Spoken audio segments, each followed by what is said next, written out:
가운데 하나님이 주시는 은혜와 비밀이 있는 줄 압니다. 이 말씀 통해서 은혜 나누기를 원합니다. 이 오바댜라고 하는 이름은 하나님의 종, 하나님을 섬기다. 이 오바댜라는 이름이 이제 두 단어가 합성이 되어서 이름이 이렇게 지어진 이름인데, 앞에 살펴보니까 아바드라고 하는 섬기다, 하나님 앞에 예배하다, 섬기다, 이럴 때 섬긴다는 말과 야훼, 그래서 하나님을 섬기는, 야훼를 섬기다, 하나님을 섬기다, 여호와를 섬기다, 그래가지고 그 이름이 합쳐져서 오바댜, 이렇게. 그래서 아마 이 부모가 이름을 지어주면서 하나님을 잘 섬기고 여호와의 말씀을 잘 따라서 이렇게 살으라고 그렇게 이름을 지어준 것 같아요. 여하튼 이 오바댜의 주제는 바로 심판에 대한, 특별히 이것도 에돔에 대한. 에돔 족속이 어떤 족속입니까? 에돔이라는 민족이 어떤 민족이에요? 바로 에서를 통해서 난 그 후손들 아닙니까? 야곱과 뱃속에서부터 다투며 나왔던, 창세기 25장인가요? 두 민족이 서로 싸우고 두 백성이 싸우고 결국 작은 자가 큰 자가 작은 자를 섬기겠다라고 얘기했던 하나님의 그 말씀이 창세기부터 이렇게 시작되어서 뱃속에서부터 시작되었던 그 두 형제의 난이라 그럴까? 어쨌든 그런 겨루기가 민족을 이루어서 또 이렇게 계속해서 그것을 이어가는 그런 모습을 우리가 볼 수 있습니다. 특별히 1절부터 4절까지는 에돔 족속의 교만에 대해서 하나님이, 전반적으로 물론 이들이 교만을 하나님께서 지적하시고 말씀하시지만 에돔 족속의 교만을 하나님께서 말씀하시고 계세요. 오바댜 선지자를 통해서. 그리고 5절에 보면 너희가 망할 것인데 철저하게 망할 것이라는 어떤 그런 내용으로 되어져 있고, 6절 이하에서 보면은 너희가 하나님을 믿고 여호와를 의지하지 않고 너희가 세상의 힘을 믿었고 함께 동맹했던 그런 어떤 나라들이 그들의 힘을 잃을 것이고 너희를 배반할 것이고, 그것들이 너희가 믿고 의지했던 모든 이 세상의 힘이나 다른 민족과의 관계, 동맹 맺은 것들이 다 허사가 될 것이고 무너져 내릴 것이라, 어떤 에돔에 대해서 철저하게 이렇게 하나님께서 말씀하시는 그런 내용들을 볼 수 있습니다. 그리고 우리가 오늘 읽지는 않았지만 뒤쪽에 보면은 후에 훗날에, 그렇지만 그 중에서 이스라엘 백성들은 환난 가운데서 다시 회복되어서 다시 넓은 영토를 차지하게 될 것이고 이런 내용들이 쫙 있어요. 1절부터 좀 살펴보겠습니다. 1절 오바댜의 묵시라. 묵시가 뭡니까? 감추었던 것을 이렇게 열어서 보여준다라는 그런 계시라고도 우리가 할 수 있고요. 그래서 이렇게 감추어진 비밀을 보자기를 풀어서 이렇게 안에 있는 걸 보여주듯이 이렇게 하나님께서 이렇게 묵시라고 하는 것을 이렇게 열어서 보여준다, 드러내 보여준다라고 하는 그런 뜻을 가지고 있습니다. 주 여호와께서 에돔에 대하여 이같이 말씀하시니라. 우리가 여호와께로 말미암아 소식을 들었나니 곧 사자가 열국 중에 보내심을 받고 이르기를 너희는 일어날지어다. 우리가 일어나서 그로 더불어 싸우자 하는 것이니라. 여호와께서 가라사대 내가 너를 열국 중에 미약하게 했으므로 내가 크게 멸시를 받느니라.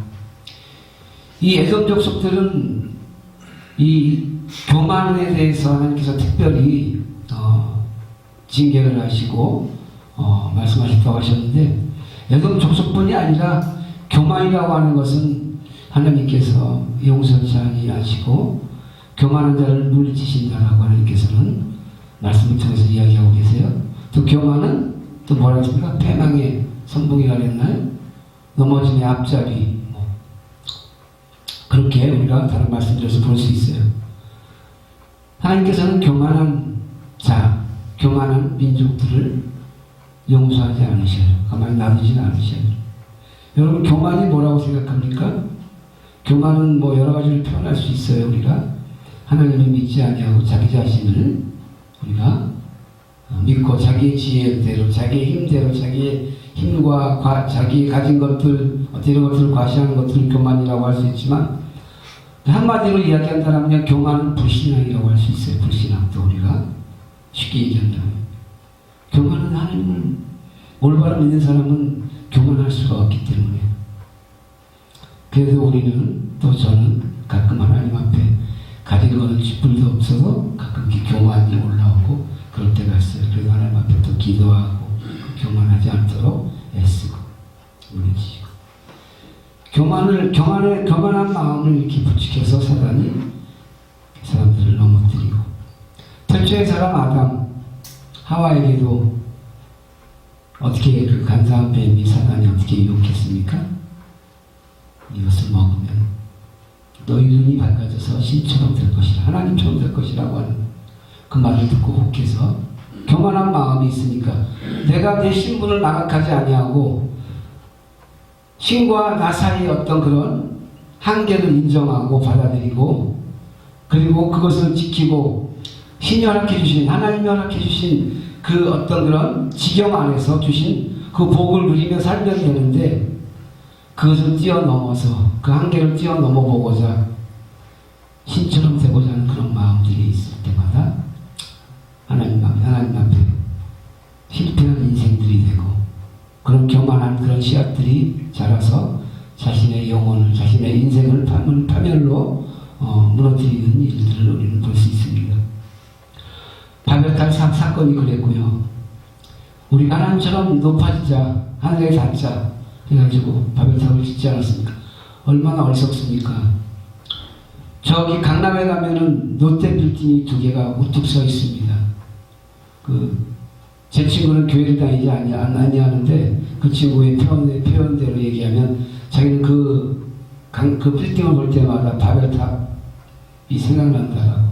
중학교 때 이제 미션스쿨에서 저와 같이 이제 미션스쿨은 일주일에 한 번씩 예배를 드리고 이렇게 하니까 다녔던 그런 것들이 있으니까 바벨탑에 대해서 알고 있으니까 그래서 지금도 아직 신앙을 갖고 있지는 않지만 제가 계속해서 기도하고 있습니다. 그래서 그것을 보면 바벨탑이 생각난다고 하는 거예요. 높은 어떤 그런 것들. 빌딩이, 세계에서 가장 큰 빌딩이 점점 높아져요. 지금은 어디인지 모르겠어요. 제 기억으로 제가 이 지구상에 존재하는 가장 높은 빌딩을 지금은 또 변했을지 몰라요.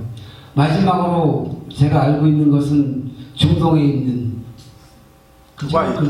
네? 두바이. 네, 맞아요. 두바이 그러니까 그쪽에 두바이. 그 빌딩이 아마 지금도 아마 그런가요? 네. 그랬었고, 예전에는 벌써 이제 그전에는 한국에서는 좀 추억의 저기 3일 빌딩이라고, 옛날에 그것이 되게 지금 50조 아파트도 뭐 60, 지금 50층 올라가니까 3일 빌딩이 우리나라 제일 큰 빌딩이었습니다. 저 어렸을 때. 그래서 구경도 가고 이랬던 기억이 나는데, 지금 언제 63 빌딩이 되었고, 예전에는 지금 더 높은 빌딩이 생겼지만, 그리고 이제 미국에 가면 엠파이어, 세계에서 제일 높은 빌딩, 킹콩 영화에 나오는 딱 킹콩이 미녀를 잡고 매달려가지고 있는 그 빌딩이 바로 엠파이어 스테이트 빌딩. 그 빌딩은 제가 이제 가서 이렇게 보면서 참 이렇게 높다라고 생각을 했지만 이제 점점 높아져요. 그렇지만 아무리 높은 건물을 짓고 하여도 하늘에 이를 수 없고, 그죠? 그래서 바벨탑 사건이 그랬고, 항상 그렇게 교만하는 것들. 이 에돔 족속들이 이 교만한 이유가 뭐 다 저마다 있겠지만은, 사람이 자기가 뭐 재물이 많아서 뭐 좋은 위치에 있어서 교만할 수 있지만, 이 에돔 족속은 그 지형이 이 바위 위에 이렇게 있고, 그 요단, 지금으로 치면 요르단 쪽이 그쪽 남쪽 지역 중에 행하는 그쪽 지역쯤 된다라고 하는데, 그 아주 험해서 한쪽 방향만 지키면 이렇게 모든 적들을 막을 수 있다라고 해요. 그 요새처럼, 천의 요새처럼.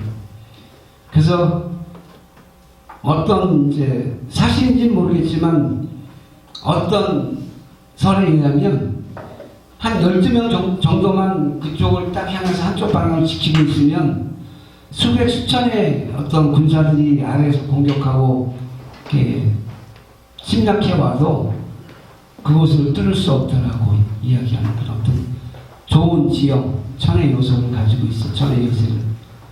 그들이 그곳에 살면서 이렇게 교만해.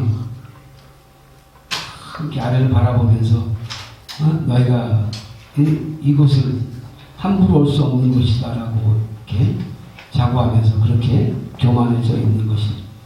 그리고 이들이 사는 지역은 광석이 많이 나는 그런 구리 같은 거 지금 치면 그런 것들이 많이 나가지고 그 당시에도 그런 것들 때문에 이렇게 경제적으로도 조금 많은 그런 윤택을 누릴 수 있는 그런 조건이었다라고 합니다. 어떤 이런저런 이유로 이들은 이렇게 교만이 있었어요.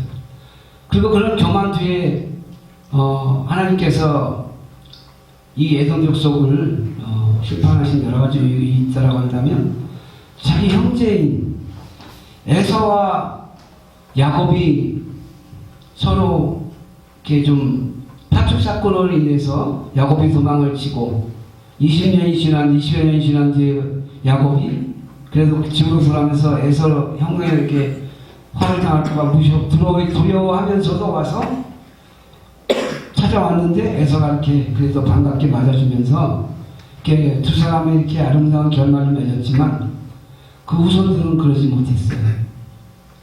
그래서 이스라엘 백성들이 출애굽할 때 에돔 족속이 있는 그 지역을 지나면 금방 지나갈 수 있었는데 그들이 거절을 했어요. 사실은 형제잖아요. 한 조상인데. 그죠? 한 아버지 밑에서 자기들의 조상은 에서가 되었고 이스라엘 족속은 야곱이 되었고 형제인데 그때 막아서 가지 못했고 물론 그것이 뭐 하나님의 어떤 또 뜻 가운데서 하나님이 그것을 막았다라고 우리가 이야기할 수 있지만 어쨌든 그들은 자기 형제들과 다름없는 그런 이스라엘 백성들을 지나가지 못하게 조용히 그곳에 머물지 않고 조용히 지나가겠다라고 얘기했지만 그것도 거절했던 그런 에돔 족속들이 있어요. 그리고 물론 이스라엘 백성들이 나라를 이루고 다윗이 왕이 되고 사울 왕이 되고 다윗이 왕이 되었을 때 또 이 에돔 족속들을 다윗이 아주 그냥 크게 혼내주고 또 수많은 생명을 해치는 그런 일들이 있었어요. 그리고 딱 꼼짝 못하게 이렇게 그들 속국처럼 이렇게 여기고 이렇게 그리고 다윗이 그렇게 초석을 갖춰놓은 뒤에 솔로몬 시대에도 그랬고 계속 그들은 쉽게 말해서 이스라엘 백성 이스라엘에게 에돔은 이렇게 뭐랄까 이렇게 기죽어서 눌려서 이렇게 속국처럼 이렇게 사는 없이 여김받고 사는 그런 것들이 서로 그런 반목들이 계속해서 있었어요.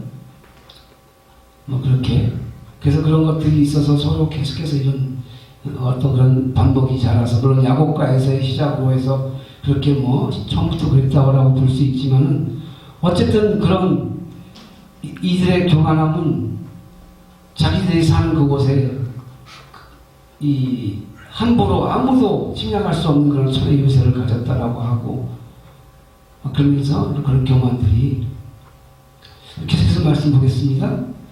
3절 보면 바위틈에 거하며 높은 곳에 사는 자여 내가 중심에 이르기를 누가 능히 나를 땅에 끌어내리겠느냐 하니 너희 중심의 교만이 너를 속였도다. 바로 이 내용 아닙니까? 자기들이 사는 지역이 우리가 사는 이곳에 아무도 함부로 할 수 없고 너희들은 수백 명이 수천 명이 한꺼번에 와도 이 지역이 좁아서 한꺼번에 올라올 수 없고 공격할 수도 없고 우리는 그냥 한 열댓 명만 그 길목만 딱 바로 그냥 그 길목만 딱 막고 기다리면 나올 수 있다라고 하면서 그 교만함을 가지고 있습니다. 그리고 에서를 닮아서 에서의 뭐 후손들이니까 또 그 용맹함 뭐 이런 기질들이 좀 그러겠죠. 뭐 남자 같다 이렇게 좋은 말을 할 수도 있겠지만 하여튼 그들은 그렇게 교만한 마음이 하나님 보시기에도. 4절 보십니다. 내가 독수리처럼 높이 오르며 별 사이에 깃들지라도 내가 거기서 너를 끌어내리라. 나 여호와가 말하였느니라. 독수리처럼 높이 올라도 별 사이에 깃들지라도 뭐 또 시편의 말씀처럼 바다 끝에 거할지라도 하나님의 은혜가, 하나님의 은혜도 마찬가지로 우리가 어디에 있든지 어느 곳에 있든지 하나님의 은혜도 우리를 감싸고 있지만 또 반면에 하나님의 징계와 심판, 하나님 앞에 교만하게 하나님을 대적하거나 그 하나님의 심판의 손길도 피할 수 없다라고 하는 것이죠. 반드시 교만한 너희들은 너희가 어디에 있든지 하늘 위에 꼭대기에 오를지라도 별 사이에 깃들지라도 너희가 어디를 너희 마음대로 독수리처럼 활개를 치고 날아다니듯이 그렇게 너희 마음대로 누비고 너희를 건드릴 사람이 없는, 아무도 없는 것처럼 보여지지만 하나님께서 반드시 징계하시고 심판하시겠다라고 하시는 말씀을 하시고 계십니다.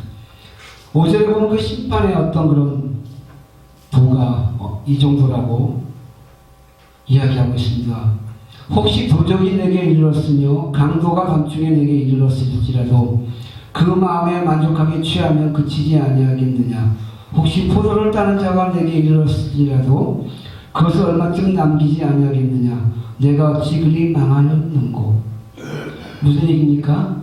도적질을 당해도 도적이 물건을 잡아가면 어느 정도 만족하면은 그것을 다 가져가지 못하든 가져가지 않던 남기고 가져가고 남아있는 게 있고, 포도밭에 가서 포도를 따서 훔쳐먹고 따먹어도 도적들이 한 사람이 함부로 따먹어도 그 포도에 어떤 그런 나머지들이 있어서 그것을 조금이라도 취할 수 있는데, 철저하게 그런 걸 하나 남김없이 너희들이 심판받을 때는 철저하게 심판받을 것이라는 하나님의 말씀이에요.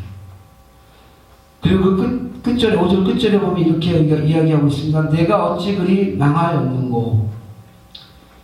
하나님께서는 심판을 얘기하시고 너희를 심판하시겠다고 얘기하면서 지금 그리 망하였는고, 이미 망하였다라고 표현하고 있어요. 과거와 완료형이라고 그러나요? 표현을. 이 표현은 어떤 표현이냐면은 만약에 누구랑 싸운다든가, 막 어렸을 때 만약에 친구들끼리나 누구랑 시비 가서 싸우면은 넌 죽었어, 오늘 죽었어, 막 이러잖아요. 살아있잖아요. 죽지 않았잖아요. 근데 이미 과거형으로 넌 죽었어, 오늘. 넌 끝장났어, 원수의 집 앞에 화나면 너 이런 식으로 해가지고 사업하면서 이렇게 하면 넌 끝장났어, 막 이렇게 이미 이런 식의 어떤 그렇게 이해하면 조금 도움이 될지 모르겠어요. 이미 어떻게 될 것을 이미 인정하는 것, 아예 그냥 미래의 일이지만 이미 그렇게 되었다라고 선포하는 어떤 그런 과거 완료형으로 그리 망하였는고. 어찌 그리 망하였는고. 그러니까 철저히 망해도 철저히 포도송이 하나 없이, 도적대를 당해도 뭐 하나 숟가락 하나 뭐 하나 남김없이 포도밭을 지나가는데 포도송이 포도알 하나 없이 철저히 완전 철저하게 그리 망하였는고 라고 이야기하고 있습니다. 6절에서부터는 쭉 6절, 10절 이런 내용은 어떤 내용이냐면은 이제 너희가 나를 믿지 않고 하나님을 믿지 않고 여호와를 의지하지 아니하고 세상의 힘을 믿고 의지했던, 너희와 동맹을 맺었던 모든 힘들, 나라들, 민족들, 그런 것들 다 무용지물이 될 것이고 그런 것들이 너를 지켜주지 못한다고 하는 그런 내용들입니다. 6절부터 제가 읽겠습니다. 에서가 어찌 그리 수탐되었으며 그 강출곡이 어찌 그리 수탐되었는고. 너와 약조한 자들이 다 너를 쫓아 병경에 이르게 하며 너와 화목하던 자들이 너를 속이고 이기며 내 식물을 먹는 자들이 내 안에 함정을 베푸니 내 마음에 지각이 없으리로다. 마치 영원할 것처럼 조약을 맺고, 이 에돔이 어떤 일을 잘했냐면은 아수르 민족이 이제 강성했을 때는 세계를 제패했을 때는 아수르에게 붙어서 동맹을 맺고 거기다가 머리를 조아리면서 이렇게 잘 섬기면서 뭐 형님 하면서 섬긴 거죠.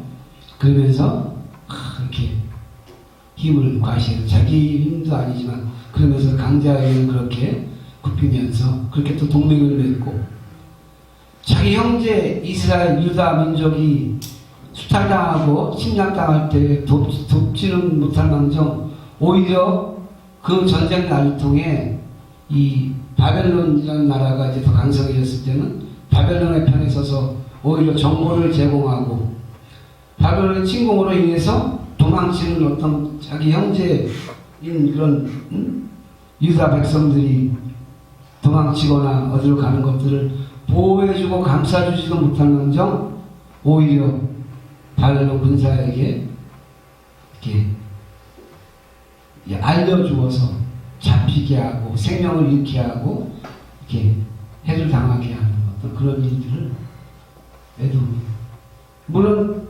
자기들도 이스라엘에게 이렇게 기주고 살고 자기 조상들이 이렇게 당했던 어떤 그런 성들이 있어서 그런 마음도 있었는지 모르지만 아무리 그래도 그런 형제 민족 자기 가족의 어떤 그런 민족인데 오히려 바벨론의 편에 서서 붙어서 그렇게 믿고 의지하고 동맹 맺고 그렇게 세상 힘을 의지하면서 그렇게 살아가는 그런 너희의 모습이 그들로 인해서 너희가 필요할 때는 너희를 함께하고 이렇게 오냐오냐고 대해주고 이렇게 하는 것 같지만 결국은 그들에게도 배신을 당할 것이고 너희는 철저히 버림받아지고 심판을 받게 될 것이라고 하는 하나님의 이야기입니다. 계속해서 보십니다. 8절 말씀 나 여호와가 말하노라 그날에 내가 에돔에서 지혜 있는 자를 멸하며 에서리 산에서 지각 있는 자들을 멸하지 아니하겠느냐 드만한 내 용사들이 놀랄 것이라 이로 인하여 에서의 상의 거민이 산육을 당하여 밤을 절되리라. 그 심판으로 인해서 그런 난으로 인해서 어쨌든 너희가 철저히 멸절될 것이라고 하는 어떤 그런 오바댜를 통해서 이렇게 하나님은 선포하고 계세요. 그래서 우리가 1절부터 3절부터 말씀처럼 정말 교만한 마음 우리가 하나님 앞에 겸손히 여러분 없어서 힘이 없어서 이렇게 있는 것은 우리가 겸손한 거라고 할 수 없지만 좀 이렇게 힘이 있고 막 어떤 이렇게 가진 자들이 이렇게 정말 겸손한 마음으로 베풀고 우리가 가진 것들을 나눌 때 정말 그것은 겸손이라고 할 수 있어요. 할 수 없어서 안 하는 것 말고 못하는 것 말고 자기들이 그렇게 하면 되지만 이렇게 할 수 있는 것들 그 하나님께서는 겸손한 그런 자를 찾으시고 우리 주님께서 겸손의 마음으로 오신 자 빌립보서 2장에 보면 정말 가장 높은 곳에서 만유의 주되시고 우리가 만입이 있어도 그분을 찬양해요. 찬양만 받고 계셔도 정말 아무 뭐랄까 누가 뭘 할 사람 없잖아요. 그냥 그러고 계셔도 되시는 분이잖아요. 그냥 근데 그분이 정말 낮은 모습으로 겸손한 모습으로 이 땅에 오셨어요. 그런 겸손한 우리 주님의 모습처럼 겸손하지 못해서 이렇게 하나님 앞에 버림받고 멸절되고 하나님 앞에 철저히 이렇게 버려질 것을 심판받는 심판의 예고를 받고 있는 이 에돔 족속처럼 우리가 하나님을 믿고 신앙생활 할 때 정말 늘 교만하지 않도록 늘 깨어서 조심하고 살피면서 우리가 겸손한 모습을 하는데 하나님 여러분의 모습이 되시기를 주님의 이름으로 고면드립니다. 사랑의 하나님 이 시간 오바댜의 말씀을 통해서 우리가 하나님 겸손하지 못한 에돔의 에돔 족속에 향하신 하나님의 진노와 심판에 하나님 엄중한 모습들을 보았습니다. 하나님 그것이 비단 에돔 족속의 모습이 아니고 바로 우리의 모습 가운데서도 나의 모습 가운데서도 하나님을 믿는다고 하면서 온전히 버리지 못한 모습, 교만한 우리 육신의 자아들이 남아있는 것이 있다고 한다면 하나님 날마다 육신을 쳐서 복종시켰던 바울처럼 하나님 앞에 날마다 우리의 육신을, 우리의 교만을 죽이며 하나님과 동행하는 우리의 모습이 될 수 있도록 인도하여 주옵소서. 귀하신 예수 그리스도 이름으로 기도드립니다.